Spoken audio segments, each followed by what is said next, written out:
Hey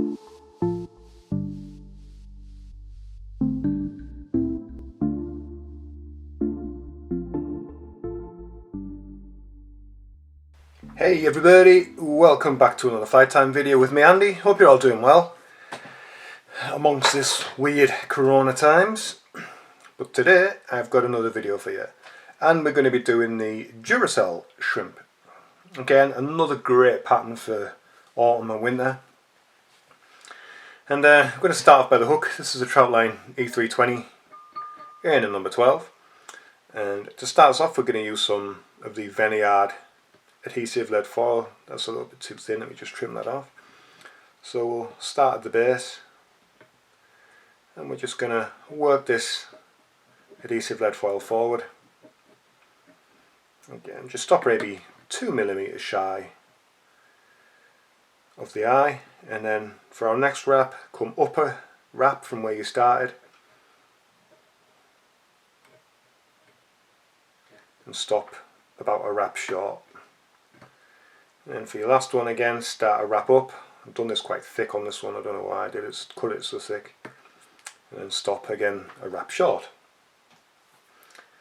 Now with me bobbin, the thread we're going to be using on this one is Textreme 8/0, and this one, as you can see, is red. And now just start the thread at the eye, and then just do relatively loose turns, don't pull down too tight, all the way down, and just cover the lead. And then as you get more turns on there, then you can start doing slightly tighter wraps. So basically you do the loose wraps just so you don't dislodge any of the lead foil when you start wrapping your or winding your thread up the body. So we're going to stop around about a third of the way from the arse, and we're going to use some of this, which is a hen's shellback. This is grey. Just need to take it out of the packet. This is actually the original stuff. I don't know if you watch, pardon me, the Pearly Infected video. I don't know whether that's going to be before this video or after this video. They've changed the material for some of them, and it's slightly, I don't know, it's just not as supple and as easy to use as this is like the original material. So I'm just using my fingers now just to try and flatten out the material before I tie it in. It does fold over itself, but that's fine, you know, you just get used to working with it. But it can be a little bit tricky. There we go. And also you'll find you've got like a duller side and a brighter side. You put the duller side face up when you tie it in, and then when you fold it over, the dull side will be down. So we've just tied that in on the side there. Just use your finger to pinch it at the very bottom. I'll try and get all the way down to the bottom of this one. There we go. I think I've covered all the lead. Yep. Then just wind it back up. Now, for the rib on this, I'm going to be using some UTC Ultra wire in red.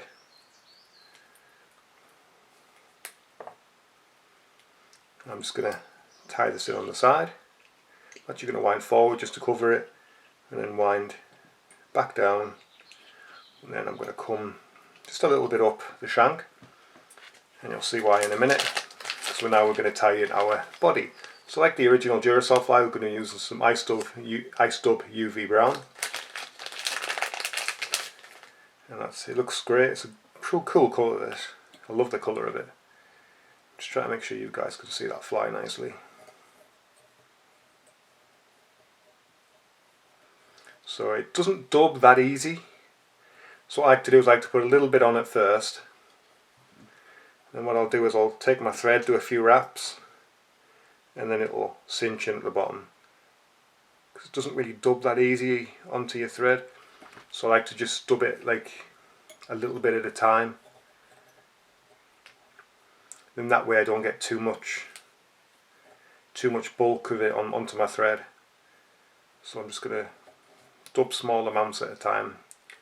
What you'll find, you know, if you try and dub too much onto there, it'll just end up like a big clumpy mess and it won't dub onto your thread properly.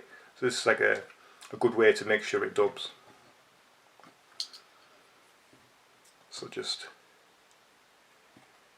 wind it round. Again, it might take us a minute or so, or a couple of minutes to get all of it dubbed round, but it's better to have well, for me it's better to have a neat fly than a fly that looks like a mess. But that's just me. You know, to be fair, it's not going to make you catch any more fish, but just for me personally, I like to have as neat a fly as humanly possible. Ooh, almost done. I thought I was going to get it all on that one. I just need a tiny bit more.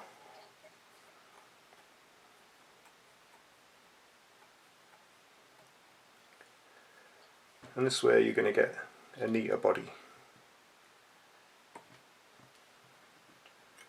And that'll do.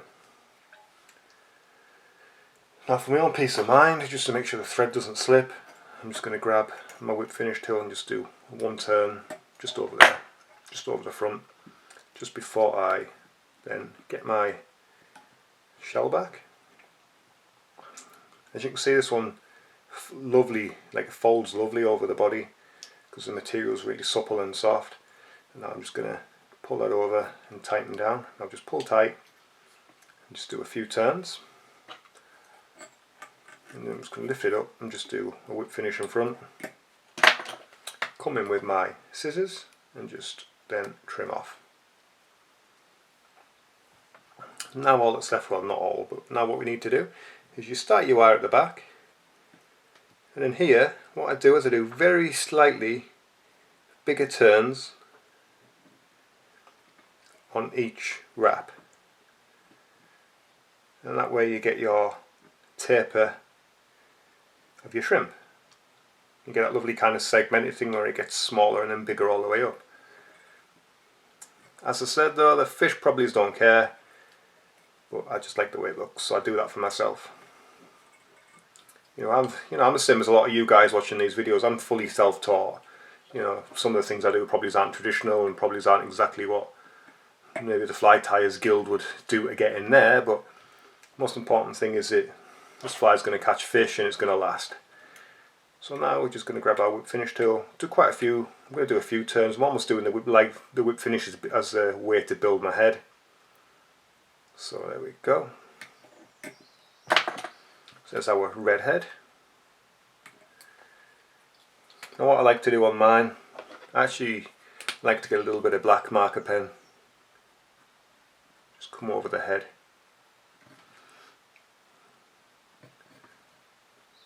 And there we go. Just a little bit on the top, not too much.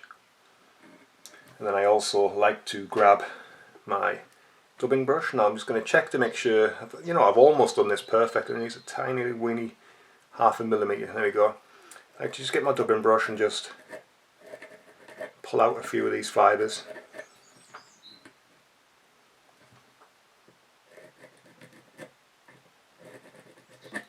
I always do think pulling out the fibres makes a difference. Now some of these are too long, so I'm just going to come in with my scissors and just trim them back without trying to catch the tip of your hook, because that's how you end up blunting the hook or straightening or bending it.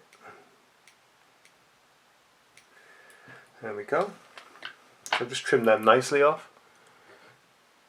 Yeah, it's looking good. So I'm just looking at the screen on my camera just so I can see the fly, how you guys are looking at it. Now the last step, I take some Gulf, this is the Thinman resin. Sorry, the label fell off because this is a really old bottle, but this is the Gulf Thinman. And I'm trying to make sure you guys can see it, so start at the head.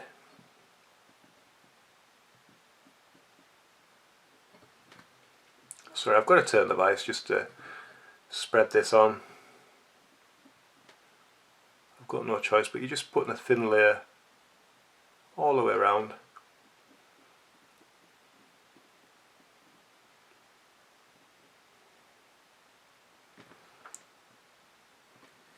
So there's your thin layer.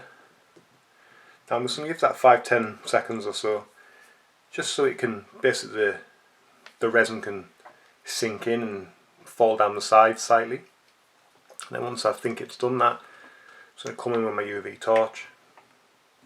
Just turn your vise, make sure you've set it all the way around.